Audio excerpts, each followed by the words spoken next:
Ako po ay mag-offer ng reward and I'm really serious. Mag-offer po ako ng 1 million pesos reward na dapat hanggang sa itong taong ito, itong salarin, ay makasuhan sa korte at makonvict. Ito pong kasong ito at yung video mapapanood ninyo. Sana magsilbing aral po ito sa lahat ng mga magulang at maging yung mga tao sa isang komunidad kasama ng mga kinaukulan. Of course, yung mga kabataan na kailangan palagi binibigyan ng gabay at binibigyan ng advice, tinuturuan. Nang sa gayon, hindi sila maging kagaya nito mapapanood nyo sa video. Panoorin po. Pumasok ng St. Michael. Naglalakad tong dalawang bata. Ito.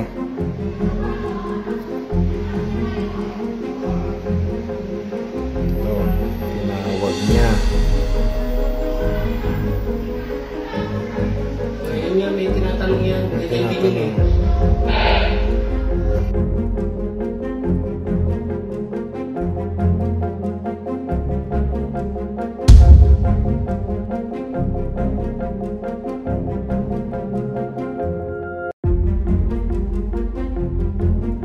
So, umikot pa ng sementeryo, no? Ano ba yun, yun?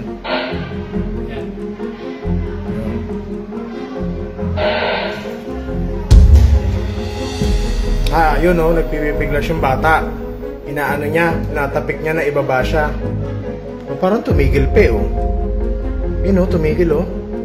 Talpas niya, di ba? Okay, no? Tumigil siya, eh. Ayun, bumaba. Bumaba ang bata. O, yan. Titingnan natin. Ayun, oh. Sumakay siya. Oh, umangkas yung bata. Nasa likod ulit, oh. Ito. Diniretso niya ng Molino 3. Okay, and then tumigil siya and then bumaba. And then nakumbinsi ulit na sumakay with the promise na ihatid din siya. Apo. Sumakay yung bata ulit. And then pagsakay, yung pinakalas na footage, nasa kalsada sila. And then natagpuan na lang yung bata sa Quezon City. Yes po, Quezon City na po. Okay. Ito yung sinasabi ko kanina, dapat po yung mga anak natin, anak po ninyo, tinuturuan natin na yung sinasabi ng mga magulang, nung malilit pa tayo, do not talk to strangers. Talagang it really works. It works. Na pag may lumapit na stranger, nagtatanong, bata, tumalikod ka. Umalis ka. Tumakbo ka kung kinakailangan. Do not entertain or even talk to a stranger. Mona, yung ate, magandang hapon po, Mona. Hello po, Sir Rapi.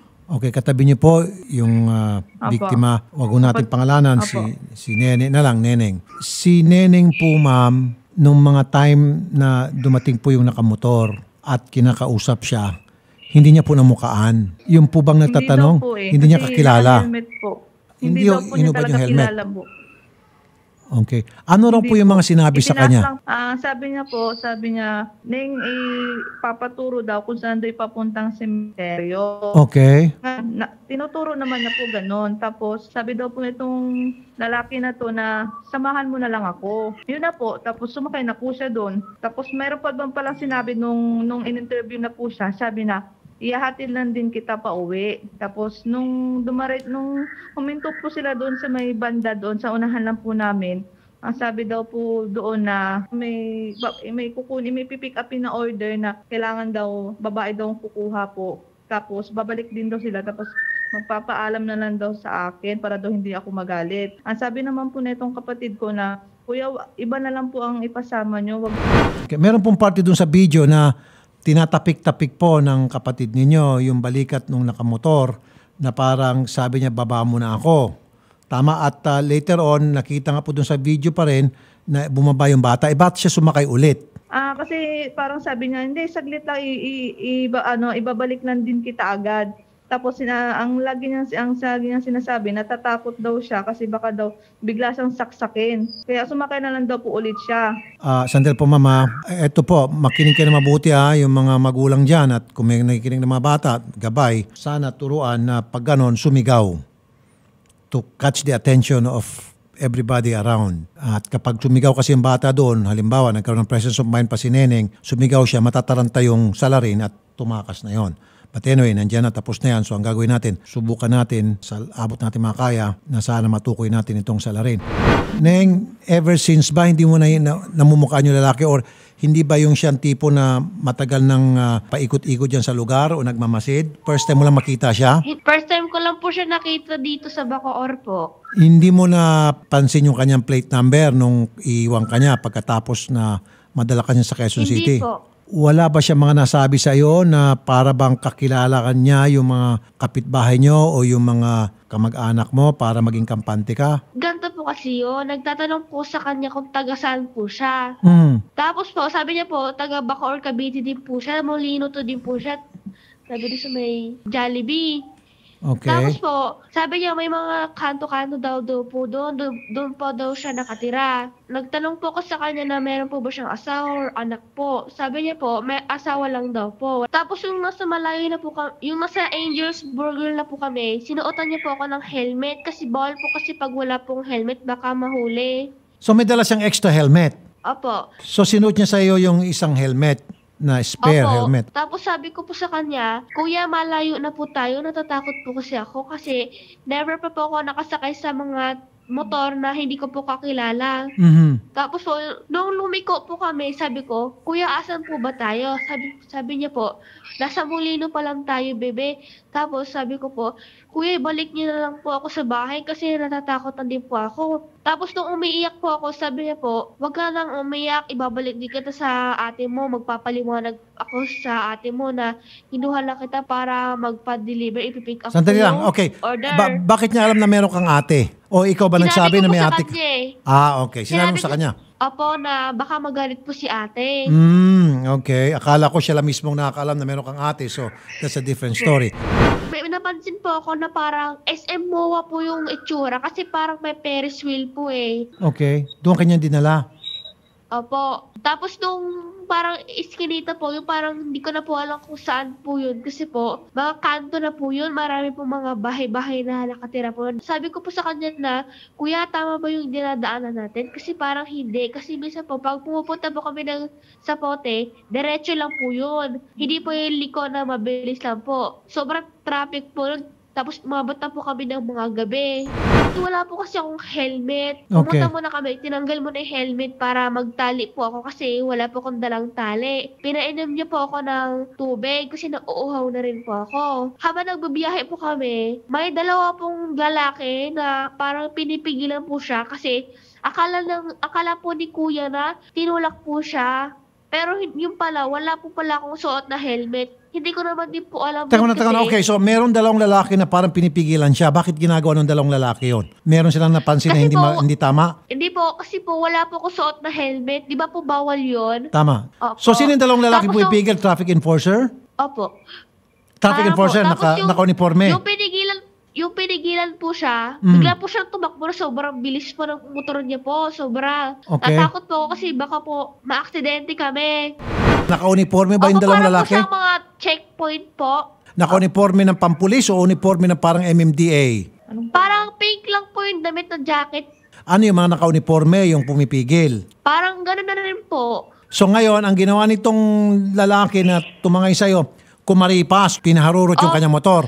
Opo, hindi niya po pinansin. Tapos sabi niya po, nagsabi po siya ng bad words. Tapos sabi niya, tinulak niya daw po yun. Tapos nakita niya po ako sa likod na wala pa akong suot na helmet. Kaya po, sobrang bilis po ng takbo ng motor niya. Matatandaan mo ba kung saan lugar yung sabi mo na nagtali ka ng buhok at nakita nung dalawang nakamotor na Hindi wala ko ka po helmet? alam. Wala ka bang Opo, maalala mga palatandaan? Wala ka nakita ng mga fast food, yung mga building na parang madali mong maalaala? Meron po, kaso iiba po siya parang papuntang SM. Pero lumiko po siya ng Eskinita. Okay, SM Mega Mall o MOA. Mall of Asia? MOA. Mga anong oras yun? Yung may para Mga 4 or 5. 4 or 5? Baki 6 na rin po doon. 4, 5 or 6 ng gabi. Apo. So ngayon, tumakbo siya. Importante kasi ito, Opo. Neneng, kasi baka yung traffic enforcer yon na pumipigil sa kanya, nakuha yung plate number niya kasi kumaripas nga siya ng takbo. Usually, yun ang gagawin ng traffic enforcer na tinakasan siya ng kanilang mga hinuli, kinukuha yung plaka. So, importante itong information na binigay mo sa amin ngayon. So, pagkatapos, nung Sir, makatakas wala siya, po siyang plaka, sir. wala siyang plaka. Ba't mo nasabi walang plaka? Nakita po sa CCTV, sir, wala pong plaka yung motor. Ito naman ulit, stumbling block. Isang problema Na ano naman. din po ng mga pulis yun na wala pong plaka. Ayun lang. So, hirap talaga tayo rito. So, dinala ka doon sa Eskinita at doon ka binaba. Opo, parang nakita ko lang po doon, parang may nakalagay po, Baybayin Bundok po. Malayo-layo na rin po yun sa SM MOA. So, nabasa mo may karatula nakalagay, Baybayin Bundok. Tapos, opo, yung parang may mga drawing po na book. Yung ano lang po, kubo lang po. So, ngayon, Sir, meron daw po siya nakikita mga signboard na Las Piñas, Maynila. Po, tapos ay mga- binaba ka niya doon at doon kanya ginawa ng hindi maganda. Opo, kasi sobrang dilim po, halos wala pong mga ilaw. Nakakatakot din po yung bahay po kasi parang sobrang dilim po talaga, nakakatakot. Tapos Okay. po, sabi niya po, imamasadji daw po ako. Kasi kakasakay po namin ng motor, sumasakit daw po yung likod ko, pero hindi naman po. Tapos sabi niya po, hubadin ko po lahat ng suot ko po dito. Sabi ko po, ayoko kasi masama po yun. Tapos bigla po siya nagagalit. Sabi niya po, sige, mag-iingay ka ba? Sabi niya po, may natutulog pong 4 na lalaki doon po doon sa taas. Pag nagising daw po, baka i-rape din po ako. Ano kaya? Teka muna, so dinala ka sa natakot isang po ako bahay. doon. Sa isang bahay kanya dinala. Hindi po, ano po yung parang building lang po na hindi po tapos. Na parang- Okay. Isang building na hindi pa tapos, under construction. Opo, pero hindi na po siya pinagtatrabahuan. Abandonado, parang abandonadong building. At Opo, merong 4 na opo. lalaki doon na natutulog. Yun po yung sabi niya sa akin. Pero ewan ko po kung meron po or wala. Tapos po, meron po siyang baby oil na nilagay niya po dito ko po sa private body ko po, sa dibdib. Tsaka dito po sa baba ko po, sa ari ko po. Gamit po yung kamay niya, pinapahid-pahid niya po yun. Tapos po, naiyak ako doon. Tapos, nakapatay na po yung flashlight na sa cellphone niya po. Tapos, nung hindi ko po alam na nakahubad po siya, parang nararamdaman ko po sa ari ko na parang may tumutusok na po. Doon po ako umiiyak kasi sabi niya po, pag nag-ingay daw po ako, may 4 na lalaki doon, baka gasahain po din po ako noon. So, nanahimik na lang din po ako. Mga ilang minuto na din po, yung parang pinasok niyo po yung ari niya po, pero hindi na po sumobra. Sa dulo lang po. Okay. Tama na. Hindi ko na kaya to. Stop na. Okay na, Neng. Okay na. Ate Mona, siya ho ba ay nai-refer niyo na po sa Women's and Children's Desk? Siya po ay napa-medical na. Opo, pina-medical na po, sir. Ang lumabas po dun sa medical niya, hindi po siya dinugo, tapos sa kanyang maselang bahagi po, wala ho siyang nakitang punit or gas-gas lang ho. At yung test niya po na similya, nakita po dun sa test sa Microsoft na wala daw po nakitang similya. Pero meron pa po kami isang babalikang test na 7 days pa daw po yun bago lumabas yung result eh. Yun po siguro yung baka nahawaan siya ng sakit ng lalaki kung meron man po. Oh, Okay. Police Corporal Lea Kainhinan, Bacoor, Cavite PNP. Corporal, magandang hapon. Yes po, sir. Corporal, kayo ho bang humahawak sa kaso nitong Apo, si sir. Neneng? Yes po. Okay, base po sa mga ginagawa niyong investigasyon, kayo ho ba ay meron namang lead man lang sa kaso? sir, Napunta niyo na po yung mga lugar na mga binanggit ni Neneng? Sir, ganito po yung ginawa namin. Continuous pa rin po yung pagkakandak namin ng paghahanap ng mga CCTVs na pwedeng na-captured yung pagkuha sa kanya para matrack po namin kung saan yung mga areas na possibility na area na napuntahan nila, sir. Yung lugar po na kung saan siya dinala, I think it's an abandoned building. Baka somehow kahit papaano, baka meron na iwan na clue itong suspect. Yung po ba'y napuntahan na po ninyo, ma'am? Sir, noted na po yan. Tulong po namin yung Station 16 po. Okay. Ng QCPD, sir. QCPD. Kasi sinasabi niya parang Mall of Asia. Kung Mall of Asia, hindi po sakop ng QCPD po yun. Sakop po yun ng, tama ba, Pasay? Pasay po. MOA? Dapat Opo, ma'am, sir. i-involve nila Noted rin. na po yan, sir. Opo. Pinagpahinga lang po namin yung bata kasi po wala pa siyang tulog, sir. So ngayon, Okay. pag po nakapagpahinga na siya, iikot po kami ulit doon sa may area. Siguro ma'am, kailangan ni Neneng na siya masuri at makausap ng isang psychologist para Yes, po sa sir. isang proper intervention. Na-trauma po itong bata. So, agad-agad ma'am siguro kailangan siyang mabigyan ng proper intervention. by talking Yes, to sir. a professional. Makikipag-coordinate po kami sa CSWD namin, sir. Opo. Sandali lang po, Mama. Police Staff Sergeant Joanne Martinez, Station 16, Pasong Putik, Novaliches, Quezon City. Sargento Joanne, magandang hapon. Good afternoon po. Kayo rin po ang nagpagtulungan sa Bacoor PNP para sa kaso ni Neneng. Yes po, sir. Po.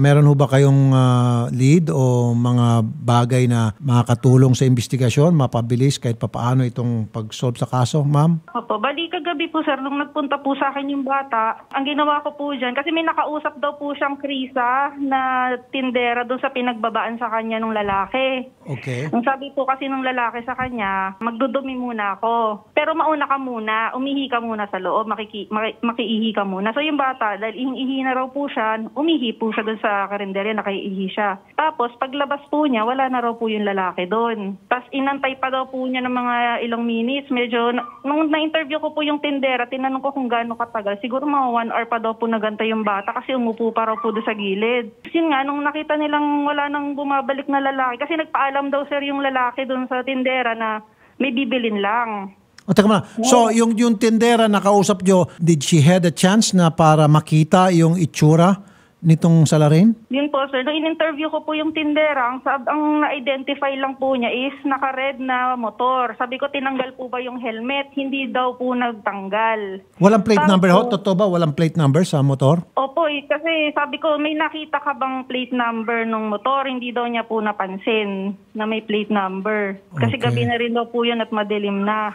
So, hindi na po bumalik ito pong si suspect. Hindi na po. Ginawa ko po, nakipag-coordinate po ako. Dahil sabi po ng bata, taga Bacoor siya, agad po ako nakipag-coordinate sa Bacoor. Kasi yun nga po, reported na missing na po yung bata. Kaya agad po nila sinundo sa police station. At in-inform ko na rin po yung mother ng bata Okay. na nasa Qatar po. May binabanggit po yung bata na MOA. Opo. Na-check nyo na ho ba kung saan yung lugar na binabanggit ng bata na pinagdalan sa kanya na isang parang abandonadong construction site? Meron po dito sa aming SM Fairview, sir. Malapit lang sa area namin. Inikot po namin siya doon. Meron po kami nakitang abandon, pero nung tinuro namin yon, dito ka ba ginalaw? Sabi ng bata, hindi po dyan. Kamukha po niyang building, pero hindi po dito. Baka yun nalitula yung bata. Hindi ko lang po sure. Pero binalik-balikan po namin. Sabi niya, hindi daw po siya doon ginalaw eh. Pero may binabanggit po siyang MOA. So baka pwede ka tayong magipag-coordinate sa Pasay PNP. Neneng, bakit mo nabanggit MOA? Nakapunta ka na ba sa MOA? Opo, tapos may nakita po ako Ferris wheel tsaka dagat. Di ba po ako sa likod parang pag may parang park po doon, may makikita po kayong Ferris wheel tsaka parang dagat po. Okay, then ma'am, coordinate kayo sa Pasay PNP para pasadahan, ikutan yung MOA at baka meron nga doon sa lugar na yon yung didescribe ni Neneng. Opo. Kasi ma'am, iniisip ko, kahit papaano, baka merong naiwan na clue o ebidensya itong si suspect na naging pagmamadali niya o burara siya, may naiwan siya kahit papaano na clue Opo. na pwede natin magamit sa investigasyon. Yes, opo. Makikipag-coordinate po kami, sir. Tapos ma'am, yung pong dalawang traffic enforcer ata yon na pinipilit siyang parahin itong suspect. So baka pwedeng hanapin din po natin to. Baka kahit papaano meron silang maitulong. Ang sabi ko, baka kung may plate number to, dahil tinakasan niya yung dalawang supposed to be traffic enforcer na pinipigilan daw siya, sabi nitong ni Neneng, baka nakuha yung plate number. So we have to look for these two gentlemen, kung sino man po sila. Continuous pa naman po yung follow-up namin po dun sa lalaki, the suspect po. So, si Neneng po ma'am, tinulungan po ng vendor. Kaya nakauwi. Bali, sabi po ng vendor, may malapit ditong police station. Yun po, kaya yung bata nag-decide po na magpunta po sa office namin. Yung bata lang mag-isa, walang sumama sa kanya. Wala po, siya lang po mag-isa. Dumating po sa office yung bata, umiiyak po. Sabi ko, anong problema? Sabi niya kasi gusto daw niya umuwi sa kanila dahil birthday nga daw po ng pamangkin niya. Sabi ko, bakit saan ka ba nang galing? Sa Bacoor daw. Sabi ko, paano ka nakarating dito? Yun po, naikwento niya na po na meron daw pong lalaki na naka-red na motor, inangkas daw po siya. Okay, sige ma'am. Hanapin po natin sana yung dalawang traffic enforcer. Sinasabi ni Neneng, I think traffic enforcer yun kasi pipigilan daw sana yung salarin. Kaya saan tumakas daw. So makatulong yun. And then B, yung sinasabi din ni Neneng na yung abandoned construction site, doon siya dinala at doon siya ginalaw, ay baka may naiwan din na ebidensya itong si salarin. So marami tayong pwedeng pagbasihan. Ang tanong ko lang, ano po, Neneng, so yung motor tumigil sa harap ng bahay ninyo, tama? Sa kanto lang po, sir. Sa kanto. Bakit siya tumigil doon? Nakita ka niya naglalaro? Hindi, sir. Kasi po, inutusan ko po siya maghatid ng pagkain sa may tindahan po. Yung tatawid lang po.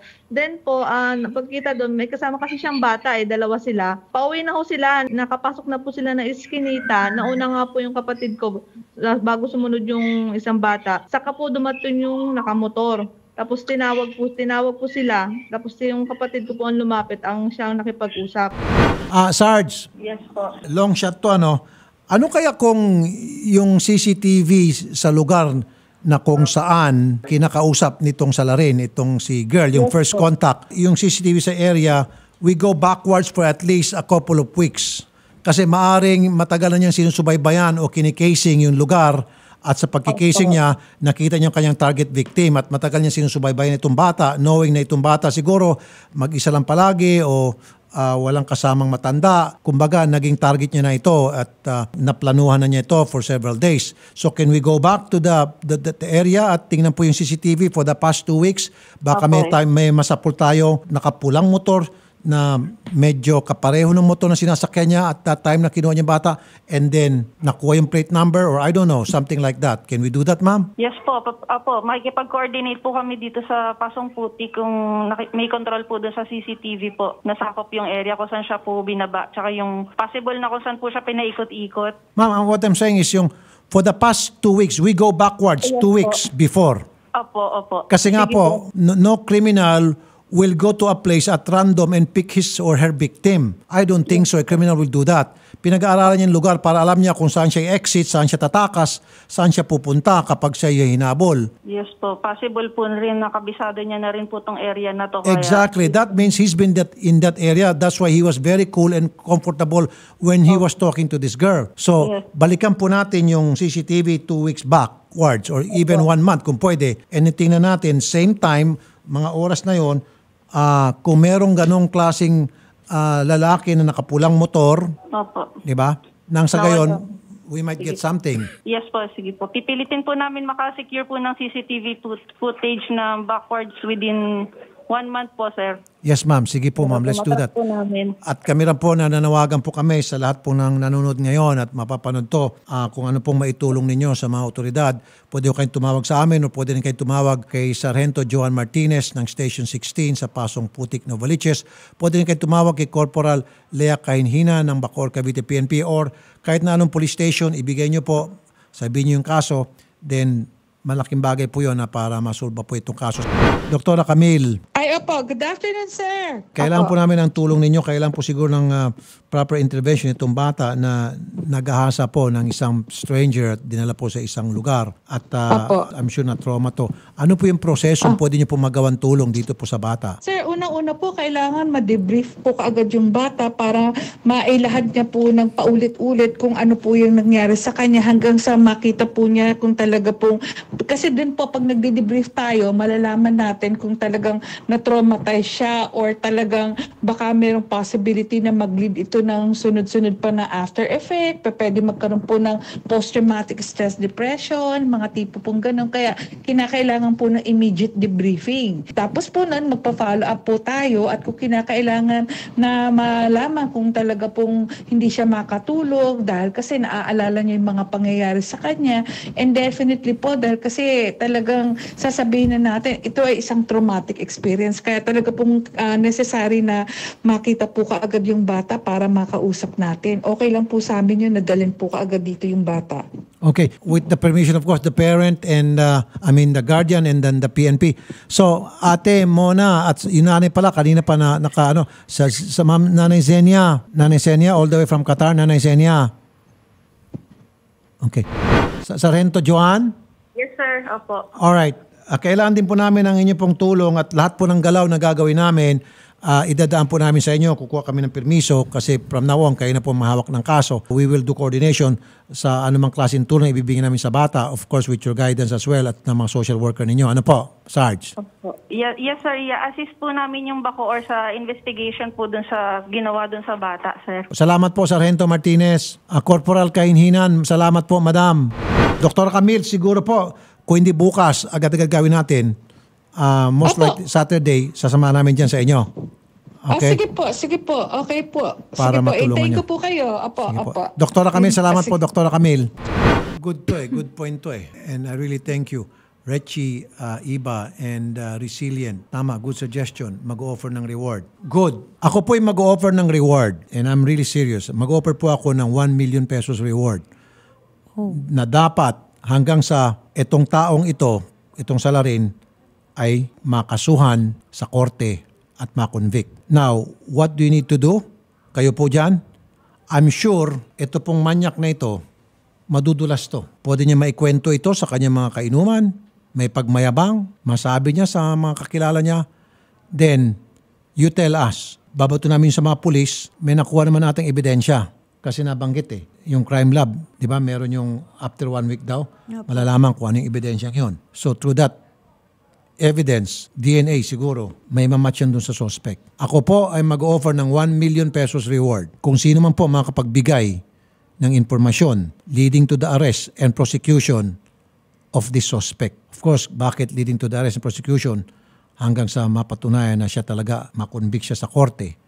Dahil ayoko naman kasi yung Paul Guy, na kayo po'y magtututuro lamang kung sino-sino dyan at maaresto ng pulis at makulong. Ayoko mangyari yon. Kaya gusto ko yung maaresto at makakuha ng ebidensya na magpapatunay, magtuturo na siya talaga yon. Then, ayan po, magbibigay po ako ng 1 million pesos reward.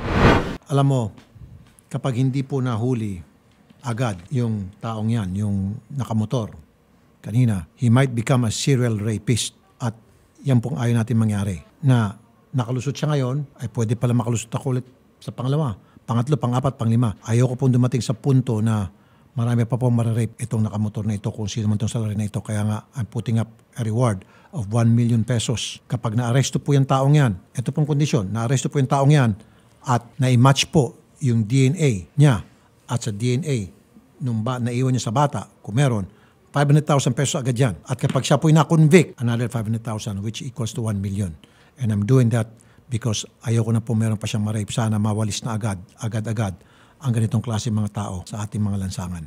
And again, sa mga magulang natin, ayan po, yung kasabihan talaga na teach your children not to talk to strangers.